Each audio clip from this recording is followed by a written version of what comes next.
हाय दोस्तों, हमारे YouTube channel तैयारी नौकरी की पे आपका बहुत बहुत स्वागत है। और आज हम फिर लेके आ गए हैं आपके लिए करंट अफेयर्स का सेशन MCQ के रूप में करंट अफेयर्स लेके आ गए हैं। तो आशा करते हैं आपको ये बहुत पसंद आएगा।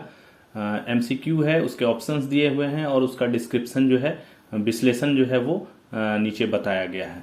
तो चलिए आज के सेशन की शुरुआत करते हैं। इस चैनल को लाइक सब्सक्राइब जरूर कीजिएगा जिससे हमें मोटिवेशन मिलता रहे।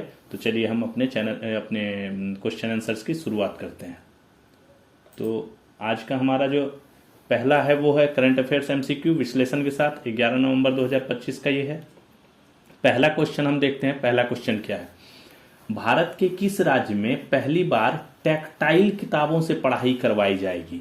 देखिए, टेक्टाइल इंपॉर्टेंट है। टेक्टाइल किताब, टेक्टाइल बुक से पढ़ाई कराई जाएगी। ऑप्शंस कर्नाटक, असम, छत्तीसगढ़, तमिलनाडु।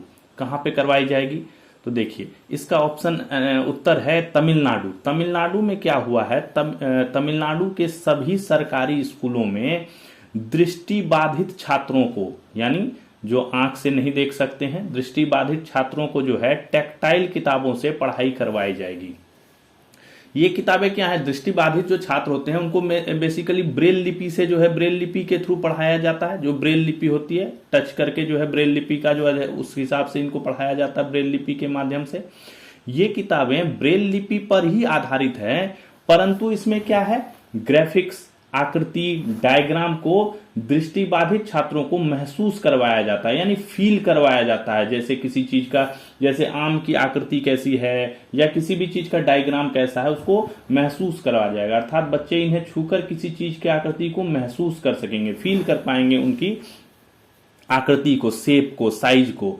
इसके लिए क्या है? तमिलनाडु स्कूल एजुकेशन डिपार्टमेंट ने टेक्टाइल ब्रेल इंडिया से समझौता किया है। एक संस्था है tactile Braille India, tactile Braille India. इससे जो है इसने तमिलनाडु स्कूल एजुकेशन ने समझौता किया है। सबसे पहले भारत में कोयम्बटूर के इनोवेटर प्रभु है कि संस्था टेक्टाइल ब्रेल इंडिया ने सबसे पहले टेक्टाइल किताबें पुडुकोट्टई के सरकारी model school for visually impaired में पढ़ाई। सबसे पहले भारत में यहीं पे पढ़ाया गया। यह सिस्टम अभी कहां कहां लागू है? जर्मनी और यूरोप के कई देशों में इस्तेमाल किया जा रहा है इस सिस्टम को। ठीक है, तो ये तमिलनाडु में जो है इस तकनीक से, इस टेक्टाइल किताबों के माध्यम से जो है दृष्टिबाधित छात्रों को पढ़ाई करवाया जाएगा। अगला क्वेश्चन देखते हैं। युवा उद्यमियों को सामाजिक एवं व्यावसायिक उद्यमी बनाने के लिए प्रेरित करने तथा नए आइडियाज पर चर्चा करने हेतु एक राष्ट्रीय रेल यात्रा का आयोजन किया जाता है। उसे क्या नाम दिया गया है? क्या है क्वेश्चन? ध्यान से समझिएगा। युवा उद्यमियों, ठीक है, जो यंग इंडस्ट्रियलिस्ट हैं, उनको सामाजिक एवं व्यावसायिक उद्यमी बनाने के लिए प्रेरित करने तथा नए आइडियाज पर, यानी नए आइडियाज पर डिस्कशन करने के लिए, व्यापार को कैसा बढ़ाया जाए, बिजनेस को, उस पर डिस्कशन करने हेतु एक रेल यात्रा का, राष्ट्रीय रेल यात्रा का आयोजन किया जाता है। उसे क्या नाम दिया गया है? जागृति यात्रा, नई सोच यात्रा, सफलता यात्रा, ज्ञान यात्रा, क्या कहा गया है? तो इसका उत्तर है जागृति यात्रा। क्या है? जागृति यात्रा। जागृति यात्रा नाम दिया गया है। डिटेल्स देखते हैं हम। जागृति यात्रा भारत में 15 दिवसीय राष्ट्रीय रेल यात्रा है, जिसमें युवा उद्यमी, यंग जो इंडस्ट्रियलिस्ट हैं, नए आइडियाज पर चर्चा करते हैं। नए इनोवेशंस, नए आइडियाज जो है उनके दिमाग में अगर कुछ चल रहा है उस पर डिस्कशन होता है। इसमें रेल द्वारा 8000 किलोमीटर की दूरी तय की जाती है। रेल से ही जो है चर्चा कराया जाता है। इस वर्ष 7 नवंबर को मुंबई से शुरू हुई तथा यह हुबली, कोच्चि, मदुरई, नालंदा, देवरिया, दिल्ली, जयपुर, अहमदाबाद होते हुए 22 नवंबर को मुंबई में समाप्त होगी। 7 नवंबर को शुरू हुई है यह यात्रा, मुंबई से शुरू हुई है, खत्म भी मुंबई में ही 22 तारीख को खत्म होगी। कहां कहां जाएगी ये ट्रेन? हुबली, कोच्चि, मदुरई, नालंदा, देवरिया, दिल्ली, जयपुर, अहमदाबाद होते हुए जो है 22 नवंबर को। 15 दिवसीय यात्रा है, ऊपर मैंने बता दिया है 15 दिवसीय यात्रा होती है। इसमें क्या है ना, कई देश विदेश के जो है लगभग 500 से ज्यादा जो है युवा उद्यमी जो है इसमें चर्चा करने के लिए भाग ले रहे हैं, इस यात्रा में शामिल हुए हैं। जागृति यात्रा के संस्थापक कौन थे? शशांक मणि द्वारा इस यात्रा की शुरुआत 2008 में ये यात्रा की शुरुआत की गई थी और ये 18वां यात्रा है 2008 के बाद से। इस यात्रा के CEO कौन है? आशुतोष कुमार। आशुतोष कुमार इसके चीफ एग्जीक्यूटिव ऑफिसर हैं। इस यात्रा का आयोजन एक NGO जागृति सेवा संस्थान द्वारा किया जाता है। एक NGO है भारत की वो जो है जागृति सेवा संस्थान नाम है उसका, वो जो है इसका आयोजन करती है, जिसका मुख्यालय कहाँ पे है, मुंबई में है इसका हेडक्वार्टर। और उत्तर प्रदेश में भी इसकी एक संस्था जो है देवरिया में इसकी एक संस्था है। तो जागृति यात्रा अभी चल रही है, ये चलेगी 7 नवंबर से लेके कब तक, 22 नवंबर तक, 15 दिन तक। अगला क्वेश्चन देखते हैं। भारत सरकार द्वारा जारी रिपोर्ट के अनुसार 2 से 31 अक्टूबर के बीच चले विशेष स्वच्छता अभियान से निकले कबाड़ को बेचकर कितनी राशि जमा की गई, भारत सरकार ने कितनी राशि इससे कमाई।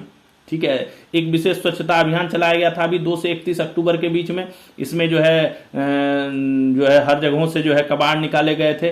तो इसका उत्तर 800 करोड़ रुपए जो है भारत सरकार ने इस कबाड़ से कमाए हैं। भारत सरकार ने एक रिपोर्ट जारी करी है, उसके अनुसार भारत सरकार ने 2 से 31 अक्टूबर के बीच चलाए गए विशेष स्वच्छता अभियान के दौरान निकले कबाड़ से 800 करोड़ रुपए कमाए हैं। यह राशि भारत के चंद्रयान 3 मिशन पर खर्च की गई राशि 615 करोड़ से भी ज्यादा है। चंद्रयान 3 मिशन पर 615 करोड़ रुपए खर्चा किए गए थे, उससे भी ज्यादा हो गया 800 करोड़ रुपए। स्वच्छता अभियान, जिसे स्वच्छ भारत मिशन के नाम से भी जाना जाता है, की शुरुआत कब हुई, 2 अक्टूबर 2014 को किसने की, प्रधानमंत्री श्री नरेंद्र मोदी द्वारा की गई। तो भारत सरकार ने जो है इससे जो है इतनी आमदनी करी है। अगला क्वेश्चन देखते हैं। देश की अगली जनगणना किस वर्ष की जाएगी, 2031, 2027, 2026, 2030, कब की जाएगी। पिछली जनगणना कब हुई थी, ये बताइए मुझे, पिछली जनगणना कब हुई थी। पिछली जनगणना 2011 में हुई थी। ठीक है, उसके बाद अभी जनगणना कब की जाएगी, 2027 में। 2027 में देश की अगली जनगणना 2027 में की जाएगी। ठीक है, जो कि पूरी तरह डिजिटल होगी, डिजिटल ही किया जाएगा इस बार सारा चीज, कागज वाला काम खत्म। इसका पहला चरण यानी हाउस लिस्टिंग और हाउसिंग सेंसस नामक यह चरण 10 नवंबर से शुरू हो गया है। 10 नवंबर से जो है ना एक प्री टेस्ट टाइप का ना, प्री ट्रायल टाइप का जो है ना एक स्टेप जो है वो चलाया गया है, जिसमें जो है हाउस लिस्टिंग और हाउसिंग का सेंसस जो है वो कराया जाएगा। ये 10 नवंबर से 30 नवंबर तक चलेगा। इसमें गणना के दौरान फील्ड में आने वाली चुनौतियों की रिपोर्ट तैयार की जाएगी। इस पे एक रिपोर्ट तैयार होगा कि क्या क्या डिफिकल्टीज आती हैं इसको करने में, और उस हिसाब से जो है जब 2027 में डिजिटली किया जाएगा तो उसको जो है उन डिफिकल्टीज को दूर करके जो है ये किया जाएगा। 2011 की जनगणना कब दर्ज की गई थी, कागज पे दर्ज की गई थी। ठीक है, अगला क्वेश्चन देखते हैं। ओपन एआई के नए वीडियो जनरेटर का नाम क्या है, जो मनुष्य की किसी भी कल्पना को वीडियो में बदल सकता है। देखिए, मनुष्य का कोई भी कल्पना हो उसको जो है अब वीडियो में बदला जा सकता है। आप अगर कुछ सोच रहे हैं तो उसको जो है वीडियो के रूप में जो है दिखा देगा आपको। आप सोच रहे हैं कि हमको किसी से झगड़ा करना है तो वो जो है वो, जैसे आपने बोला कि मुझे हिटलर के साथ लड़ाई करनी है, तो वो हिटलर के साथ लड़ाई का वीडियो आपको तैयार करके दे देगा। इतना एडवांस हो गया है एआई। ठीक है, तो देखिए कौन कौन है। वीडियो जीपीटी, सोरा 2, डीप सीक, जेपियर, कौन सी है आपको पता है तो बताइए। तो इसका आंसर है सोरा 2।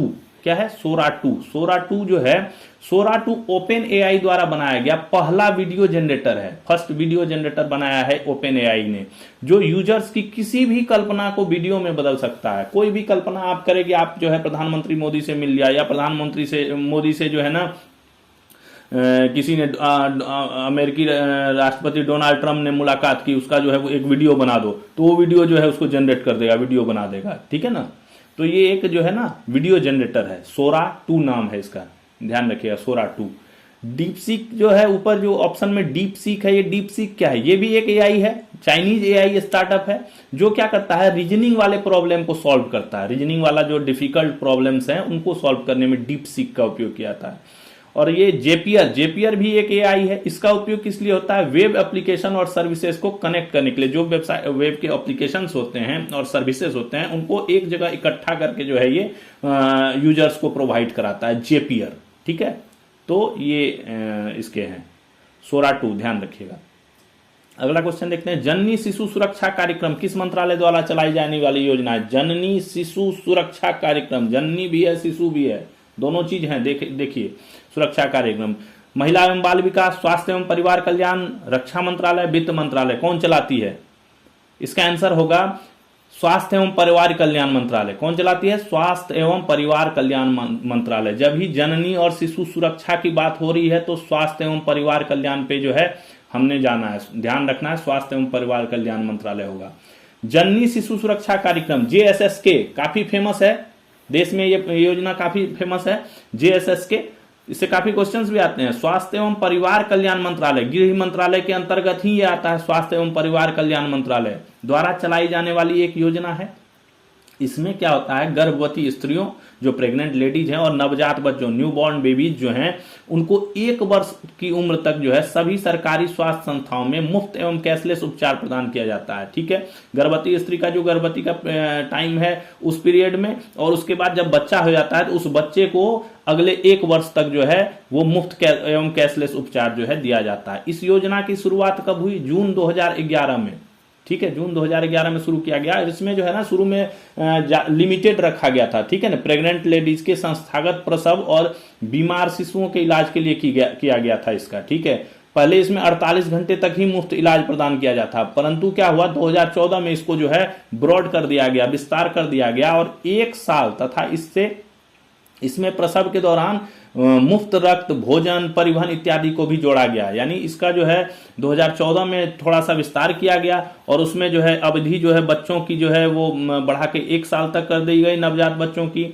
उसके बाद जो डिलीवरी के दौरान अगर किसी को ब्लड की जरूरत होती थी, डाइट जो लगता था, अगर नॉर्मल डिलीवरी हुई तो 3 दिन तक, और सी सेक्शन डिलीवरी हुई तो 1 सप्ताह तक उसको मुफ्त भोजन, और जो आने जाने में उसको ट्रांसपोर्टेशन यूज हुआ उसका जो परिवहन इत्यादि जो है वो सब कुछ जो है मुफ्त में दिया जाता था।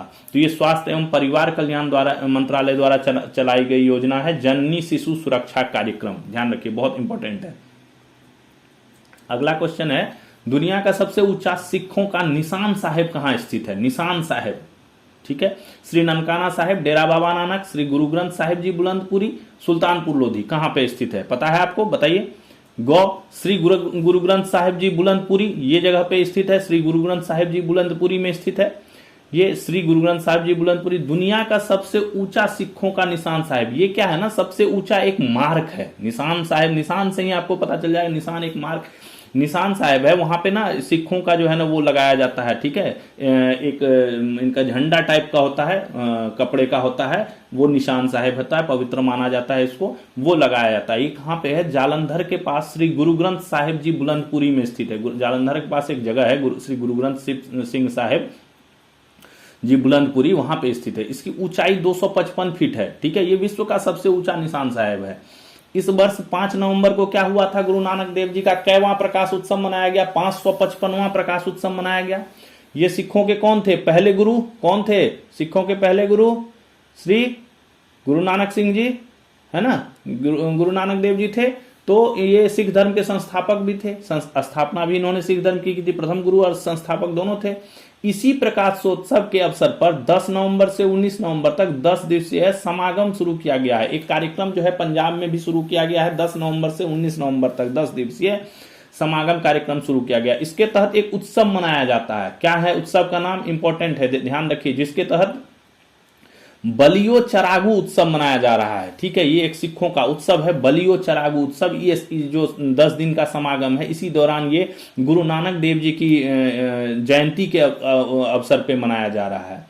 हर वर्ष इस निशान साहिब पर पवित्र चोला साहिब, जो 21,021 किलो वजनी 450 मीटर कपड़े वाला है, वह चढ़ाया जाता है। हर साल ये चेंज होता है। जो निशान साहिब के ऊपर जो है पवित्र चोला साहिब है, जो कपड़ा लगाया जाता है इसके ऊपर में, वो जो है चेंज किया जाता है हर साल। ठीक है, तो इसका जो है वजन देखिए कितना, 21,021 किलो वजनी 450 मीटर कपड़ा वाला जो है वो चढ़ाया जाता है। तो इतनी हाइट 255 फीट हाइट होती है इसकी, बहुत ज्यादा। अगला क्वेश्चन देखते हैं। इंडिया परोपकारी सूची 2025 के अनुसार व्यक्तिगत दान देने वालों में प्रथम स्थान पर कौन है? इंडिविजुअल दान देने वाला में, इंडिविजुअली दान देने वाले में कौन पहले स्थान पे है? नंदन नीलकेनी, शिव नाडर, अनिल अंबानी, रोहिणी नीलकेनी, कौन है? शिव नाडर को जानते हैं आप? शिव नाडर हैं इसके। शिव नाडर कौन है? HCL है ना, HCL है ना, HCL टेक्नोलॉजी, उसकी जो है संस्थापक है शिव नाडर। इंडिया परोपकारी सूची 2025 की व्यक्तिगत दान सूची में शिव नाडर फर्स्ट, शिव नाडर आ गए हैं फर्स्ट। दूसरे स्थान पर कौन है? इन्फोसिस के सह संस्थापक नंदन नीलकेनी, को एस्टेब्लिशमेंट जो है, को फाउंडर जो है नंदन नीलकेनी, तथा तीसरे स्थान पर रोहिणी नीलकेनी। ये इंडिविजुअल दान की जो है सूची है। ठीक है, अब कंपनी का भी इसमें दो सूची निकलती है, जो इंडिया परोपकारी सूची निकलती है, इसमें दो सूची बेसिकली निकलता है। एक तो इंडिविजुअल हो गया दान का, एक निकलता है कंपनी वाइज कि कौन सी कंपनी ने सबसे ज्यादा दान दिए। तो कंपनी में भी जो है HCL का संस्थापक का जो कंपनी है HCL, वो शिव नाडार की जो कंपनी है वो सबसे ऊपर है। इन्होंने औसतन 7.4 करोड़ रुपए प्रतिदिन दान दिए। ठीक है, इन्होंने 7.4 करोड़ रुपया पर डे का जो दान इनकी कंपनी ने दिया है। ये चौथी बार सूची में शीर्ष पर रहे हैं, चौथी बार, 4 बार जो है ये शीर्ष पर रही है। रिलायंस का मुकेश अंबानी है दूसरे नंबर पे, बजाज ग्रुप के तीसरे स्थान पे है। सूची में 24 महिलाएं भी हैं, जिनमें रोहिणी नीलकेनी शीर्ष पर हैं। रोहिणी नीलकेनी कौन है पता है ना, ये इसकी पत्नी है, नंदन नीलकेनी की पत्नी है रोहिणी नीलकेनी। ठीक है, अगला क्वेश्चन है, बैंक द्वारा लागू की गई नई पॉलिसी के अनुसार अब नागरिक अपने खाते में कितने नॉमिनी दर्ज करा सकते हैं? कितने नॉमिनी दर्ज करा सकते हैं अपने खाते में? आपको पता होगा 2, 1, 4, 3 कितना? ये तो बहुत इंपॉर्टेंट क्वेश्चन है, काफी दिनों से चर्चा में चल रहा है। तो इसका आंसर है 4 नॉमिनी। आप पहले 1 नॉमिनी दर्ज कराने का ऑप्शन था, अब 4 नॉमिनी दर्ज करा सकते हैं आप। बैंकों में जमा राशि FD एवं लॉकर के लिए 1 दिसंबर से अब नागरिक 4 लोगों तक को नॉमिनी बनाया जा सकता है। ठीक है, 4 लोग तक को नॉमिनी बना सकते हैं। लोगों द्वारा नामित सभी नॉमिनी की हिस्सेदारी मिलाकर कुल 100% होना चाहिए। कितना होना चाहिए? अब ये नहीं है कि 4 आदमी है तो 400% हो जाएगा, नहीं, 4 आदमी है तो उसका हिस्सेदारी आप बांट दीजिए, टोटल जो है उसका जो है 100% होना चाहिए।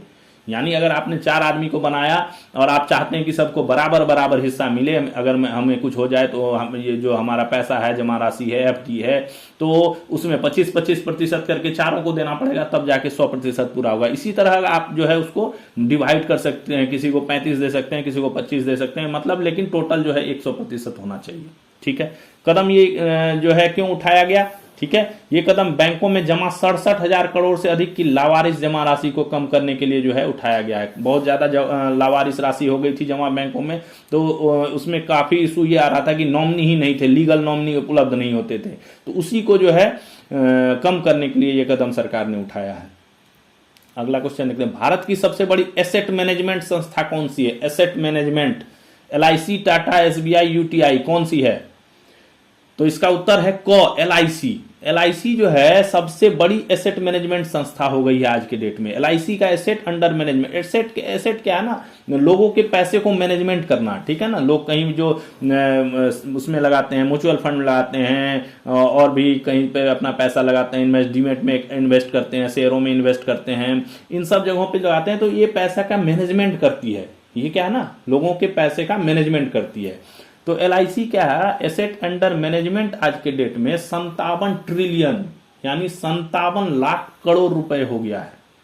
ठीक है ना, 57 लाख करोड़ रुपए इसका एसेट अंडर मैनेजमेंट में है, जिससे यह भारत की सबसे बड़ी एसेट मैनेजर बन गई है, सबसे बड़ी एसेट मैनेजर कंपनी हो गई। LIC की स्थापना कब हुई थी? LIC की बात हुई तो LIC की थोड़ी सी जानकारी। LIC की स्थापना कब हुई? 1 सितंबर 1956 को। भारत में जीवन बीमा के निजीकरण को समाप्त करने, प्राइवेटाइजेशन को खत्म करने के लिए, और 245 निजी कंपनियों के विलय के बाद भी, 245 उस टाइम में निजी कंपनी थी जो बीमा करती थी, जीवन बीमा करती थी। तो उन कंपनियों का विलय करके जो है एक जो है भारतीय जीवन बीमा निगम नाम से जो है LIC, life insurance corporation of India नाम से जो है एक सरकारी संस्था जो है उसको जो है, ये भारत सरकार का उपक्रम है। ठीक है, और तो इसकी स्थापना की गई।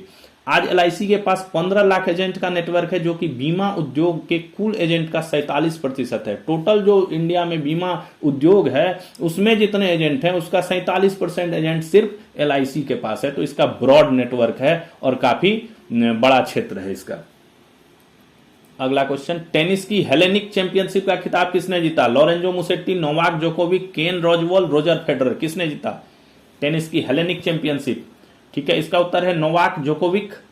ठीक है, नोवाक जोकोविच जो है इन्होंने जीत लिया है। एथेंस में आयोजित हुआ है ATP टूर्नामेंट है ये। ATP क्या होता है? ATP बताइए क्या होता है? Association of tennis professionals. इसमें टेनिस प्रोफेशनल जो है उसके गेम्स होते हैं। ATP एक संस्था है। ठीक है, इसका टूर्नामेंट कहाँ? हेलेनिक चैंपियनशिप में नोवाक जोकोविच ने इटली के लोरेंसो मुसेट्टी को हराकर खिताब जीत लिया। किसको हरा दिया? इटली का लोरेंसो मुसेट्टी को हरा दिया। जोकोविच कहाँ के खिलाड़ी हैं? जोकोविच जो है पहले सर्बिया के निवासी थे, सर्बिया की तरफ से खेलते थे, अब वे शिफ्ट हो गए हैं एथेंस में, ग्रीस में शिफ्ट हो गए हैं ये, ठीक है। तो अब ये एथेंस ग्रीस के रहने वाले हो गए हैं, पहले ये सर्बिया के खिलाड़ी थे। यह उनका 101वां खिताब है, टोटल 101 खिताब हो गए उनके।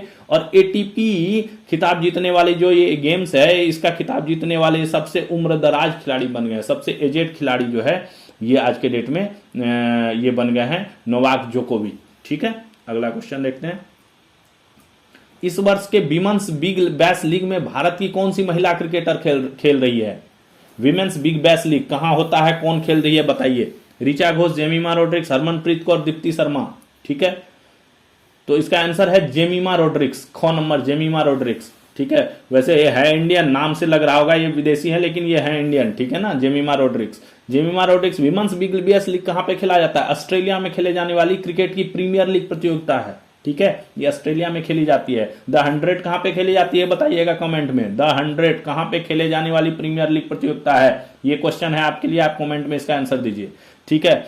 इसमें भारत की एकमात्र खिलाड़ी जेमिमा रोड्रिक्स भाग ले रही है, ठीक है। जेमिमा रोड्रिक्स इसमें भाग ले रही है। ये ब्रिस्बेन हिट टीम की तरफ से खेल रही है, एक टीम है वहां पे ब्रिस्बेन हिट, जैसे अपने यहाँ Lucknow super giants, Kolkata night Riders, इस टाइप की टीमें होती हैं, उसी तरह वहां पे ये टीम है ब्रिस्बेन हिट, उसकी टीम की तरफ से जो है ये खेल रही है एकमात्र भारतीय खिलाड़ी जेमिमा रोड्रिक्स। अगला देखते हैं क्वेश्चन।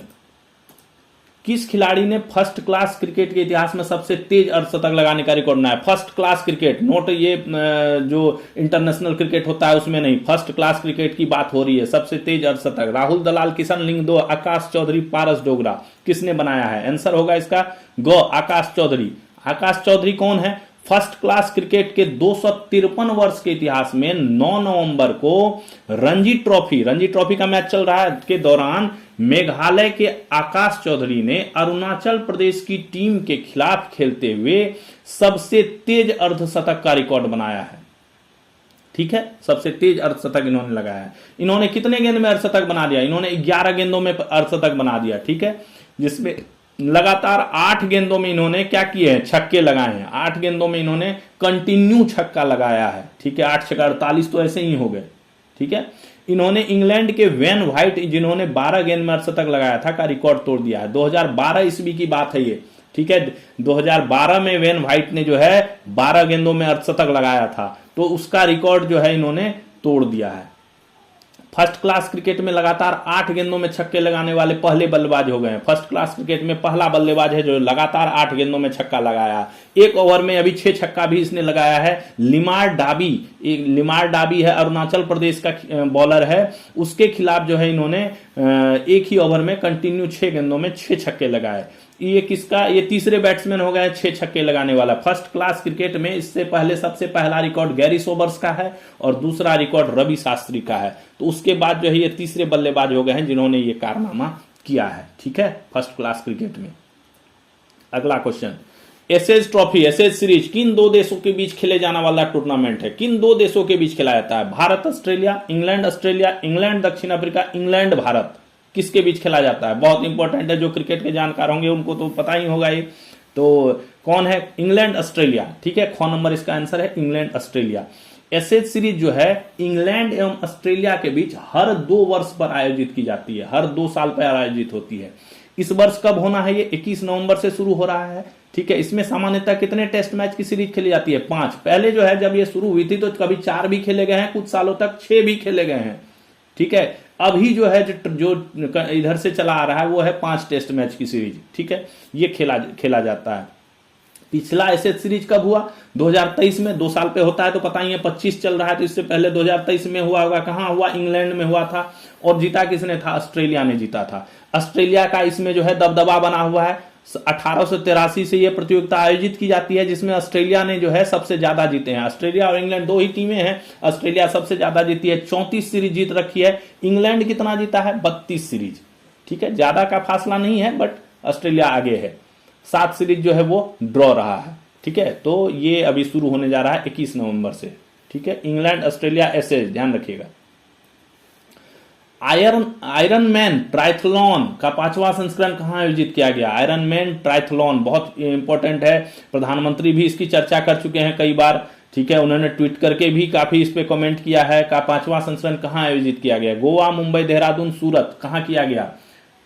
इसका उत्तर है गोवा। गोवा के पणजी में इसका जो है आयोजन किया गया। देश का एकमात्र आयरन मैन ट्रायथलॉन गोवा 70.3 के 5वें संस्करण का आयोजन गोवा में 10 नवंबर को मीरामार बीच पर किया गया। कहां पे किया गया? मीरामार बीच है गोवा में, पणजी में, वहां पे किया गया 10 नवंबर को। इसमें 31 देशों के 1300 से अधिक प्रतिभागियों ने भाग लिया। दौड़ने के लिए मैराथन है, ट्रायथलॉन कहा जा रहा है, तो वही मैराथन का ही एक एडवांस पार्ट है। इसमें जो है भारतीय शीर्ष पे आए? भारतीयों में राहुल शीर्षक और टिम शर्मा पुरुष और महिला कैटेगरी में अलग अलग जो है सर्वश्रेष्ठ खिलाड़ी रही। ठीक है, भारतीयों में। ठीक है, वैसे जीता तो दूसरे ने है, जो टॉप आया है वो दूसरे हैं, बट भारतीयों में हमें जानना जरूरी है कि राहुल शीर्षक और टिम शर्मा टॉप आई हैं। इसमें बेंगलुरु दक्षिण के सांसद तेजस्वी सूर्या तथा तमिलनाडु के भाजपा नेता अन्नामलाई ने भी भाग लिया। ठीक है, जिसपे प्रधानमंत्री ने काफी सराहना की। प्रधानमंत्री ने ट्वीट करके कहा कि यंग लोग जो हैं इसमें जो प्रतियोगिता में भाग लेके अपने को फिटनेस को दिखा रहे हैं, तो ये बहुत अच्छी बात है। देश के लिए बड़ी गर्व की बात है कि हमारा जो है यंग जनरेशन जो है फिटनेस के प्रति इतना ध्यान दे रहा है। और ये जो सांसद और बीजेपी नेता ने जो भाग लिया, इसकी भी प्रधानमंत्री ने ट्वीट करके काफी सराहना की है। ठीक है, आयरन मैन है क्या? बेसिक थोड़ा सा देख लेते हैं आयरन मैन के बारे में। आयरन मैन क्या है? आयरन मैन दुनिया का सबसे कठिन खेलों में से एक माना जाता है। ठीक है ये रेस ही, बेसिकली इसको मान लीजिए रेस है ये। ठीक है, बट रेस बहुत लंबा रेस होता है ये। फुल आयरन मैन अगर किया जाता है तो जो फिनिशर होता है उसको कितना दौड़ना पड़ता है? 226 किलोमीटर। बताइए, 226 किलोमीटर दौड़ेगा। ठीक है, दौड़ते दौड़ते कितना समय लगेगा? लेकिन उसको ये रेस कितने में, इसका टाइमिंग भी दिया हुआ है, कितने में खत्म करना है? 17 घंटे में। 17 घंटे में खत्म कर देना है। इस 226 किलोमीटर सोच लीजिए कितना दूरी तय कर लेगा, किस रफ्तार से वो दौड़ेगा। तो 17 घंटे में जो है उसको ये 226 किलोमीटर का रेस खत्म करना है। भारत में इसका हाफ आयरन मैन वर्जन आयोजित किया जाता है। भारत में जो है इसका हाफ किया जाता है। भारत में इतना लंबा नहीं होता है, ये तो फुल का बताया मैंने। भारत में इसका हाफ आयोजित किया जाता है, जिसे कितना 8.5 घंटे का होता है। 8.5 घंटे में पूरा करना होता है। ओलंपिक में भी इसका एक मिनी आयरन मैन के नाम से जो है ट्रायथलॉन का आयोजन किया जाता है। मिनी आयरन मैन करके 51.5 किलोमीटर का वो होता है, वो मिनी आयरन मैन कहते हैं उसको। ठीक है, वो आयोजन ओलंपिक में भी है ये गेम। एशिया में भारत के अलावा यह रेस कहां कहां होती है? South Korea, Taiwan, Malaysia, Philippines और कजाकिस्तान। इन 1 2 3 4 5 कौन कौन? South Korea, Taiwan, Malaysia, Philippines, Kazakhstan में इन 5 जगहों पे भारत के अलावा जो है ये रेस, यानी टोटल 6 जगहों पे जो है एशिया में ये रेस होती है। ठीक है, आयरन मैन ध्यान रखिएगा। अगला क्वेश्चन देखते हैं। हाल ही में किस देश के राष्ट्रपति ने पहली बार व्हाइट हाउस का दौरा किया? व्हाइट हाउस कहां पे है? अमेरिका, व्हाइट हाउस है ना, अमेरिका में जो है। किस देश के राष्ट्रपति ने पहली बार व्हाइट हाउस का दौरा किया? ऑप्शन देखिए, दक्षिण अफ्रीका, रूस, ब्रिटेन, सीरिया। कुछ याद आ रहा है आपको? कुछ याद आ रहा है तो बताइए क्या होगा? तो इसका उत्तर होगा सीरिया। सीरियाई राष्ट्रपति। सीरिया के राष्ट्रपति कौन है? अहमद अल सरा। ठीक है, अहमद अल सरा ने अमेरिका के व्हाइट हाउस का दौरा किया है। ऐसा करने वाले वे पहले सीरियाई राष्ट्रपति हो गए। फर्स्ट सीरियाई राष्ट्रपति हैं जिन्होंने जो है व्हाइट हाउस का दौरा किया है।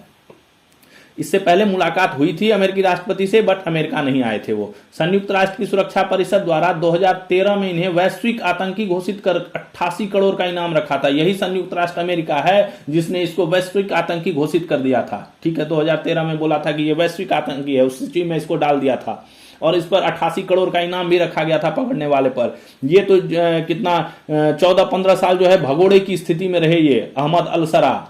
ठीक है, और भगोड़ा रहे, छुप छुप के अपनी जो है एक टीम बनाई इन्होंने। ठीक है, और उसके बाद जो है सत्ता परिवर्तन किया इन्होंने। ठीक है, 24 साल के शासन को इसने समाप्त किया। कहां पे? सीरिया में। कौन थे? बशर अल असद 24 साल से वहां राष्ट्रपति थे। उनके शासन को इन्होंने अहमद अल सरा ने खत्म किया और 29 जनवरी 2025 को सत्ता की कमान संभाली। ठीक है, तो अहमद अल सरा के ऊपर से जो है अब संयुक्त राष्ट्र की सुरक्षा परिषद का जो प्रतिबंध था वो भी हटा दिया गया है, आतंकी लिस्ट से भी हटा दिया गया है, और ये अमेरिका के व्हाइट हाउस का इन्होंने दौरा किया है। अमेरिका ने किस देश के शीर्ष सैन्य शासन व्यवस्था पर लगे आर्थिक प्रतिबंधों को समाप्त कर दिया है? शीर्ष सैन्य शासन व्यवस्था ठीक है, किसको समाप्त कर दिया? म्यांमार, रूस, पाकिस्तान, अफगानिस्तान, कौन है बताइए? किसके शीर्ष शासन व्यवस्था पर लगा आर्थिक प्रतिबंध को समाप्त कर दिया? तो इसका उत्तर होगा म्यांमार। म्यांमार।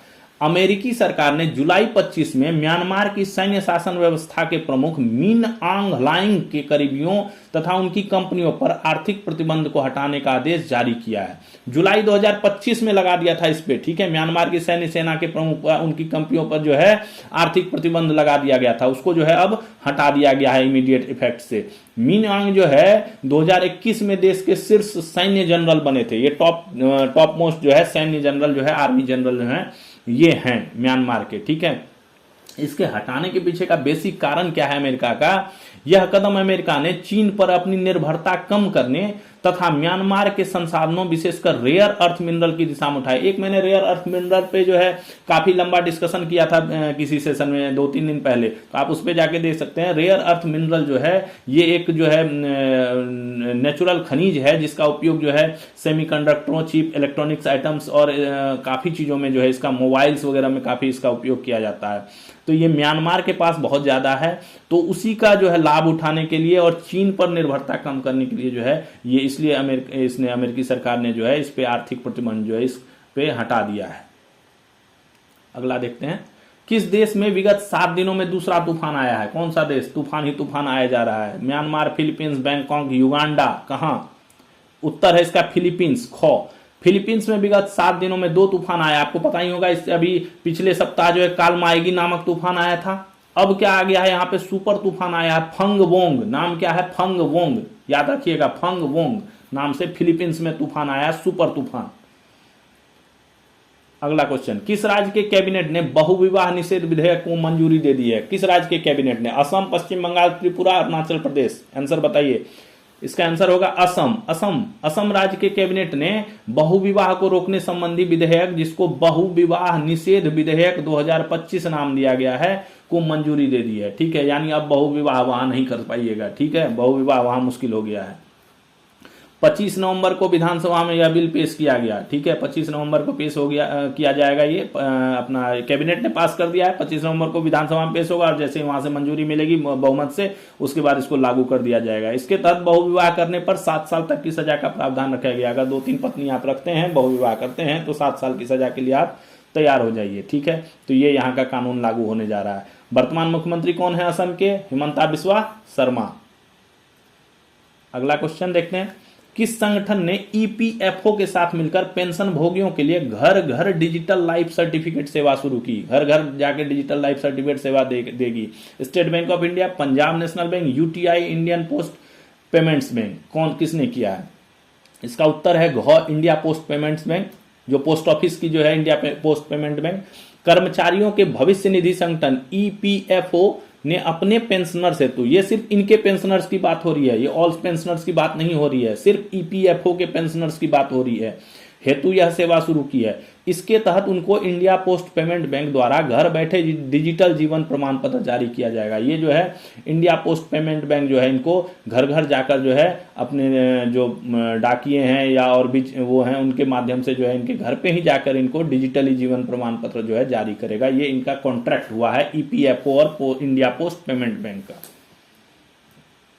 अगला देखते हैं, international cooperative alliance world cooperative monitor 2025 की रैंकिंग में विश्व स्तर पर प्रथम स्थान किस भारतीय सहकारी संस्था ने प्राप्त किया है? ठीक है, ये कोऑपरेटिव मॉनिटर 2025 की रैंकिंग निकलती है वर्ल्ड लेवल पे। इसमें अपने किस भारतीय सहकारी संस्था ने प्रथम स्थान प्राप्त किया है? Dabur, Patanjali, Amul, Indian Coffee House. उत्तर क्या होगा इसका बताइए? अमूल इसका उत्तर होगा गौ। अमूल क्या है? अमूल जिसको Gujarat cooperative milk marketing federation limited GCMMF, ठीक है, द्वारा मैनेज किया जाता है, ये इसकी मैनेजिंग अथॉरिटी है, ने विश्व स्तर पर प्रथम स्थान प्राप्त किया, फर्स्ट स्थान प्राप्त किया है अमूल ने। अमूल का मुख्यालय कहाँ है? आनंद, गुजरात में है। इसकी स्थापना कब हुई थी? 1946 ईस्वी में हुई थी। अगला क्वेश्चन देखते हैं, किस अर्धसैनिक बल के ट्रैकर डॉग को सरदार वल्लभ भाई पटेल K9 ब्रेवरी अवार्ड 2025 प्रदान किया गया? देखिए, ट्रैकर डॉग का उपयोग किस लिए किया जाता है? ट्रैकिंग में, यानी जो संदिग्ध चीजें होती हैं उनको ट्रैकिंग में, नारकोटिक्स वगैरह जो होती हैं उनकी ट्रैकिंग में जो है ट्रैकर डॉग का उपयोग किया जाता है। तो सरदार वल्लभ भाई पटेल K9 ब्रेवरी अवार्ड दिया गया है, किस अर्धसैनिक बल का ट्रैकर डॉग को दिया गया है? पहला है बीएसएफ सीमा सुरक्षा बल, दूसरा एसएसबी सशस्त्र सीमा बल, तीसरा सीआईएसएफ केंद्रीय औद्योगिक केंद्रीय औद्योगिक सुरक्षा बल, और चौथा है ITBP Indo Tibet border police. ठीक है, तो इसका ऑप्शन उत्तर क्या होगा? इसका उत्तर है बीएसएफ सीमा सुरक्षा बल। ठीक है, हैदराबाद में 8 नवंबर को एक कार्यक्रम आयोजित किया गया, राष्ट्रीय कार्यक्रम। उसमें क्या किया है? सीमा सुरक्षा बल के ट्रैकर डॉग, नाम है उसका बबीता, उसको सरदार वल्लभ भाई पटेल K9 ब्रेवरी अवार्ड 2025 प्रदान किया गया है। ठीक है, इसे क्यों दिया गया है अवार्ड? ये असाधारण बहादुरी और देश सेवा में उत्कृष्ट योगदान के लिए प्रदान किया गया है। ये कहां पे अभी डिप्लॉय है?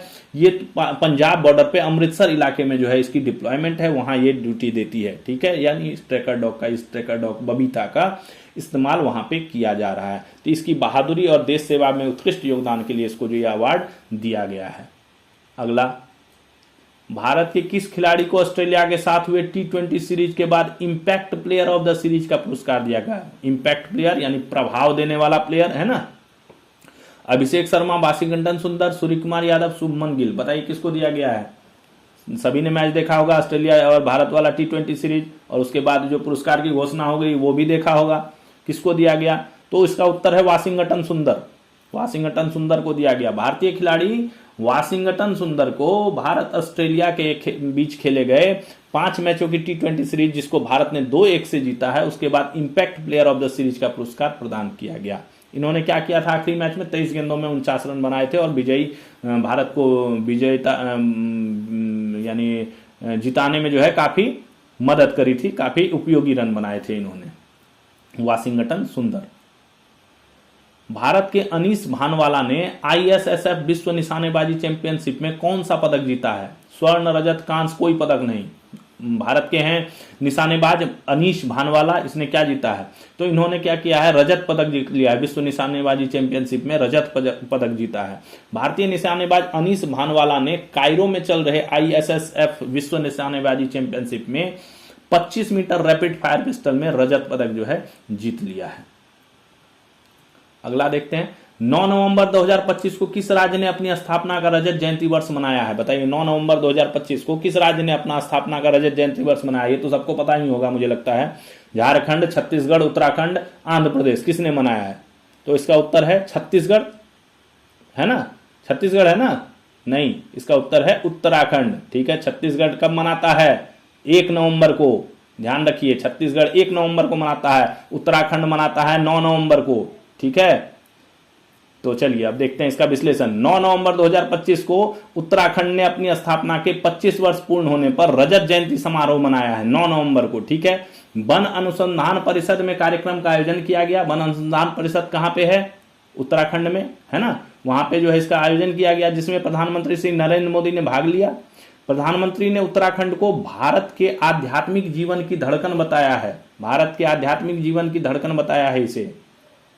उत्तराखंड राज्य की स्थापना कब हुई? 9 नवंबर 2000 को उत्तर प्रदेश से अलग होकर की गई थी, है ना? उत्तर प्रदेश से इसको अलग करके उत्तराखंड बनाया गया 9 नवंबर 2000 को। मुख्यमंत्री कौन है अभी? पुष्कर सिंह धामी, श्री पुष्कर सिंह धामी अभी वर्तमान मुख्यमंत्री हैं। छत्तीसगढ़ कब मनाता है? अभी मैंने ऊपर बताया 1 नवंबर को। झारखंड कब मनाता है? 15 नवंबर को। अभी 15 नवंबर आने वाला है, तब मनाएगा झारखंड अपना स्थापना दिवस। और आंध्र प्रदेश भी अपना जो है स्थापना दिवस 1 नवंबर को मनाता है। यानी इसके में जो ऑप्शंस दिए गए हैं, इसमें आपको सिर्फ उत्तराखंड जो है ये कब मनाता है? 9 नवंबर को। ठीक है, झारखंड 15 को, छत्तीसगढ़ 1 नवंबर को और आंध्र प्रदेश भी 1 नवंबर को। ये दोनों 1 नवंबर को मनाते हैं, ये 15 को मनाता है और ये उत्तराखंड 9 नवंबर को मनाता है अपना स्थापना दिवस। ठीक है, छत्तीसगढ़ के वर्तमान मुख्यमंत्री कौन है बता दीजिए? विष्णुदेव साई। झारखंड के कौन है? श्री हेमंत सोरेन। और आंध्र प्रदेश के कौन है? एन चंद्रबाबू नायडू। ठीक है, चलिए अगला क्वेश्चन देखते हैं। किस राज्य में आत्मसमर्पण करने वाले माओवादियों हेतु संवेदनशील पुनर्वास नीति अपनाई जा रही है? ठीक है, पुनर्वास नीति। पुनर्वास क्या हुआ? यानी आदमी को फिर से स्टैब्लिश करना, पुनर्वास नीति अपनाई जा रही है। कहां पे? झारखंड, छत्तीसगढ़, बिहार, उड़ीसा, सभी माओवादी प्रभावित इलाके हैं, सभी जगह पे। झारखंड में भी है, बिहार में भी है, छत्तीसगढ़ में भी है, उड़ीसा में तो है ही है। ठीक है, तो कहाँ पे ये जो है पुनर्वास नीति अपनाई जा रही है? तो इसका उत्तर है ख, छत्तीसगढ़। छत्तीसगढ़ में जो है छत्तीसगढ़ सरकार जो है कर रही है। छत्तीसगढ़ सरकार द्वारा आत्मसमर्पित माओवादियों को मुख्य धारा में शामिल करने हेतु पुनर्वास नीति अपनाई जा रही है। ठीक है, मुख्य धारा में इनको जोड़ने के लिए इस नीति के तहत इन्हें रोजगार और कौशल सिखाकर इन्हें समाज के साथ पुनः जोड़ने का कार्य किया जा रहा है। समाज के साथ इनको फिर से जोड़ने का जो है काम किया जा रहा है। जगदलपुर के समीप आड़ावाल स्थित लाइवलीहुड कॉलेज में बीजापुर जिले के 30 आत्मसमर्पित माओवादियों को अतिथि सेवा सहयोगी का व्यावसायिक प्रशिक्षण दिया जा रहा है। ठीक है, यानी गेस्ट मैनेजमेंट का जो है इनको स्पेसिफिक वो ट्रेनिंग दिया जा रहा है। ठीक है, बस्तर के पुनर्वास केंद्र का नाम क्या रखा गया है? नवा बाट। इस जो केंद्र है इसका नाम नवा बाट। बाट मतलब रास्ता होता है। ठीक है, नया रास्ता। नवा मतलब नया और बाट मतलब रास्ता होता है, तो नया रास्ता इसका नाम जो है केंद्र का नाम रखा गया है। आगे चलते हैं। वित्त मंत्री श्रीमती निर्मला सीतारमण ने किस राज्य में प्रथम तकनीकी और व्यावसायिक विश्वविद्यालय की आधारशिला रखी है? तकनीकी, टेक्निकल और व्यावसायिक विश्वविद्यालय। असम, बिहार, असम, बिहार, ये ऑप्शन यहाँ पे गलत हो गया है, पंजाब, ये ऑप्शन गलत हो गया है इसमें। तो कहां पे रखी है? गो गलत लिखा हुआ है, तो इसमें आंसर होगा इसका असम। असम में रखी गई है। ठीक है, वित्त मंत्री निर्मला सीतारमण ने 8 नवंबर को असम के विश्वनाथ जिले के भोलागुरी में राज्य के पहले तकनीकी और व्यावसायिक विश्वविद्यालय की आधारशिला रखी है। ठीक है, वित्त मंत्री ने असम के विश्वनाथ जिले के भोलागुरी में, ठीक है, राज्य का ये पहला तकनीकी और व्यावसायिक विश्वविद्यालय है। ठीक है, इसका नाम किसके नाम पे रखा गया? इसका नाम जो है मेनली 17 वर्षीय स्वतंत्रता सेनानी कनकलता बरुआ, ठीक है, कनकलता बरुआ, उनके नाम पे रखा गया। क्या नाम रखा गया है? शहीद कनकलता बरुआ स्टेट यूनिवर्सिटी, ये नाम रखा गया है। शहीद कनकलता बरुआ स्टेट यूनिवर्सिटी नाम रखा गया है। अगला टॉपिक देखते हैं। भारतीय सेना ने युद्धाभ्यास ब्रह्मशिरा कहां पर किया है? लखनऊ, देहरादून, रन एवं कच्छ और सर क्रीक, अमृतसर, कहां पे किया है? ब्रह्मशिरा। तो इसका उत्तर है रन एवं कच्छ और सर क्रीक के इलाके में। भारतीय सेना ने 10 नवंबर को गुजरात के रन एवं कच्छ एवं सर क्रीक इलाके में युद्धाभ्यास ब्रह्मशिरा किया। ये युद्धाभ्यास जो ब्रह्मशिरा था, ये अभी जो 30 अक्टूबर से 10 नवंबर तक कौन सा युद्धाभ्यास किया है? तीनों सेनाओं ने, इंडियन नेवी, आर्मी और एयरफोर्स ने कौन सा युद्धाभ्यास किया? त्रिशूल का ही एक पार्ट था, उसी का एक पार्ट था ब्रह्मशिरा। ठीक है, त्रिशूल का ही पार्ट है ये, इसको नाम दिया गया है ब्रह्मशिरा। इसका ऑफिशियल अनाउंसमेंट ट्विटर के थ्रू जो है डीजीसीए के द्वारा किया गया है। ठीक है, तो इसमें जो है ब्रह्मशिरा इसका नाम है, जो त्रिशूल का ही एक भाग है। ये 10 नवंबर को कहां पे? रन एवं कच्छ के इलाके और सर क्रीक इलाके में किया गया है। ठीक है, इसमें भी तीनों सेनाओं ने भाग लिया। खासकर उसके तीनों सेनाओं के अलावा जो है और भी सिक्योरिटी एजेंसी थी, बीएसएफ थी, ये सभी जो है इसमें शामिल थे। अगला क्वेश्चन देखते हैं। 11 नवंबर भारत में किस दिवस के रूप में मनाया जाता है? 11 नवंबर राष्ट्रीय युवा दिवस, राष्ट्रीय विज्ञान दिवस, राष्ट्रीय शिक्षा दिवस, सेना दिवस, किस रूप में मनाया जाता है 11 नवंबर को?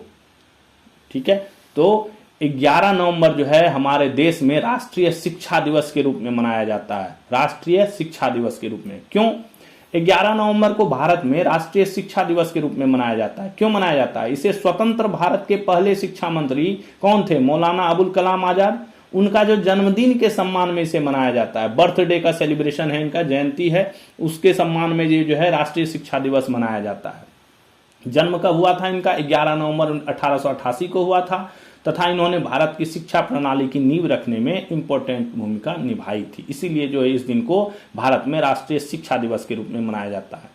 इसके अलावा अगर विश्व की बात की जाए तो आज कौन सा दिवस, 11 नवंबर को कौन सा दिवस मनाया जाता है? तो कुछ देश जैसे कि अमेरिका में क्या है, 11 नवंबर को वेटरन्स डे मनाया जाता है। वेटरन्स डे क्या होता है? जो प्रथम विश्व युद्ध, कब हुआ था विश्व युद्ध? 28 जुलाई 1914 से 11 नवंबर 1918 को के अंत की वर्षगांठ को चिन्हित करता है। यानी 11 नवंबर 1918 को विश्व युद्ध जो है वो खत्म हो गया था, तो उसी को अंकित करते हुए, जो उसी को चिन्हित करते हुए जो है ये एक डे मनाया जाता है, वेटरन्स डे, जो सैनिकों के सम्मान में जो है, युद्धस्थ सैनिकों के सम्मान में जो है ये मनाया जाता है। ब्रिटेन में भी इसे युद्ध विराम दिवस के रूप में मनाया जाता है। ब्रिटेन भी इसे युद्ध विराम दिवस के रूप में मनाता है। अब हम ऑप्शंस की बात कर लेते हैं। तो राष्ट्रीय युवा दिवस कब होता है? 12 जनवरी। ठीक है, राष्ट्रीय विज्ञान दिवस कब होता है? 28 फरवरी। और सेना दिवस कब होता है? 15 जनवरी। ठीक है, राष्ट्रीय युवा दिवस 12 जनवरी, राष्ट्रीय विज्ञान दिवस 28 फरवरी और सेना दिवस कब है? 15 जनवरी को। अगला क्वेश्चन देखते हैं। हांगकांग सिक्सेस का खिताब इस वर्ष किस देश की टीम ने जीत लिया? हांगकांग सिक्सेस किसने जीता? पाकिस्तान, भारत, इंग्लैंड, कुवैत, किसने जीत लिया? तो ऑप्शन है, आंसर है इसका पाकिस्तान। पाकिस्तान ने जो है जीत लिया है, किसको हराकर? कुवैत को हराकर। ठीक है, पाकिस्तान कितनी बार ये ट्रॉफी जीत लिया है? 6ठी बार। हांगकांग सिक्सेस का इस वर्ष का खिताब पाकिस्तान ने हासिल किया है। इसके साथ पाकिस्तान 6ठी बार इस टूर्नामेंट का खिताब जीता है। ठीक है, 5 बार इससे पहले जीता था, इस बार मिला के इसका 6ठी बार हो गया। फाइनल में इसने कुवैत की टीम को 43 रन से हरा दिया। भारत तो पहले ही बाहर हो गया था इस टूर्नामेंट से। लगातार 3 मैच हारकर, 1 मैच शुरू में जीता, उसके बाद लगातार 3 मैच हारकर टूर्नामेंट से बाहर हो गया था भारत। ठीक है, तो पाकिस्तान ने जो है इस बार ये टूर्नामेंट फिर से 6ठी बार जो है ये जीत लिया है। ठीक है, ये टूर्नामेंट क्या होता है? 6 ओवरों का मैच होता है, 6 खिलाड़ी होते हैं। ठीक है, इसमें तो हांगकांग सिक्सेस एक आईसीसी द्वारा मान्यता प्राप्त क्रिकेट टूर्नामेंट है। अगला देखते हैं। कॉप 30 सम्मेलन 10 नवंबर को कहां प्रारंभ हुआ? शुरू हो गया है 10 नवंबर को। कहां पे? अमेरिका, स्विट्जरलैंड, रूस, ब्राजील। कहां? बताइए, आंसर बताइए। कॉप 30, इसके बारे में पहले भी डिस्कस मैंने किया है पिछले क्लासों में। कॉप 30 का सम्मेलन ये ब्राजील में शुरू हुआ है। ठीक है, 10 से 21 नवंबर तक चलेगा। ब्राजील में कॉप 30 सम्मेलन का आयोजन किया जाएगा। यह संयुक्त राष्ट्र जलवायु परिवर्तन सम्मेलन है। इसको मेन ये क्या है? क्लाइमेट चेंजेज वाला है ना, क्लाइमेट चेंजेज वाला कॉन्फ्रेंस है ये, UNFCCC है ना, जिसे आमतौर पर क्या कहा जाता है? कॉप 30 यानी COP conference of the parties. COP का फुल फॉर्म क्या हुआ? कॉन्फ्रेंस ऑफ द पार्टीज सम्मेलन के नाम से जाना जाता है। इसमें बेसिकली जो है क्लाइमेट चेंजेस के बारे में डिस्कशन किया जाता है और क्लाइमेट से रिलेटेड मैटर्स का जो है डिस्कशन होता है। इस बार इस सम्मेलन में किस मैटर पे चर्चा होगी? सस्टेनेबल सिक्योरिटी मैटर पे चर्चा होगी। क्या है सस्टेनेबल सिक्योरिटी? इसका अर्थ है एक ऐसी सुरक्षा व्यवस्था जो लंबे समय तक चलने के लिए बनाई गई हो, जिसमें पर्यावरणीय, सामाजिक और आर्थिक पहलुओं को ध्यान में रखा जाता है। ये इस टाइप की व्यवस्था बनाने के ऊपर जो है इस बार इस कॉप 30 में जो है चर्चा किया जाएगा। पिछला सम्मेलन कब हुआ था? कॉप 29 सम्मेलन बाकू अजरबैजान में 11 से 22 नवंबर 24 को। उससे पहले कॉप 28 कब हुआ? दुबई यूएई में 30 नवंबर से 12 दिसंबर 23 को। और कॉप 27 कब हुआ? पिछले 2-3 सम्मेलन का थोड़ा सा याद रखना चाहिए, क्योंकि कॉप 30 चल रहा है तो हो सकता है कि इससे पहले 1-2 सम्मेलनों का हमें पता भी होना चाहिए। कॉप 27 सम्मेलन शर्म अल शेख मिस्र में 6 से 20 नवंबर 2022 को आयोजित किया गया। ठीक है, तो ये थे हमारे आज के सारे क्वेश्चंस, आज के करंट अफेयर्स के क्वेश्चन। कॉप 30 अभी चल ही रहा है, आगे इस पे और डिस्कशन होगा और क्वेश्चंस आएंगे, क्या क्या डिसीजन होता है इस पे भी हम चर्चा करेंगे। तो ये था हमारा आज का सेशन। हाँ, सारे का लगभग 31 क्वेश्चन हमने जो है काफ़ी डिस्कस किया है, काफ़ी इसका डिटेल्स में डिस्कस किया। मुझे आशा मैं करता हूँ कि आपको जो है बड़ा अच्छा लगा होगा और आप इससे काफ़ी लाभान्वित होंगे। ठीक है, तो इसी तरह आप हमारे सेशन को देखते रहिए और दोस्तों को भी शेयर कीजिए। इसका PDF जो है डिस्क्रिप्शन में दे दिया गया है, टेलीग्राम चैनल है उसका लिंक दे दिया गया है। आप वहां जाके जो है PDF इसका डाउनलोड कर सकते हैं, नोट्स बना सकते हैं। इसमें सारा PDF जो है आपको वहां पे मिल जाएगा, तो आप लिंक जो है वो डिस्क्रिप्शन में जाके क्लिक करके और वहां से डाउनलोड कर लीजिएगा। ठीक है, तो इसी के साथ कि आपको ये सेशन अच्छा लगा होगा, इसी उम्मीद के साथ, और आप चैनल को लाइक सब्सक्राइब कर रहे होंगे। हम आपसे विदा लेते हैं, फिर मिलते हैं कल नए सेशन के साथ, नए करंट अफेयर्स के साथ, नए क्वेश्चन के साथ जो आपको एग्जाम में मदद करेंगे। तो तब तक के लिए थैंक्स फॉर वॉचिंग। जय हिंद,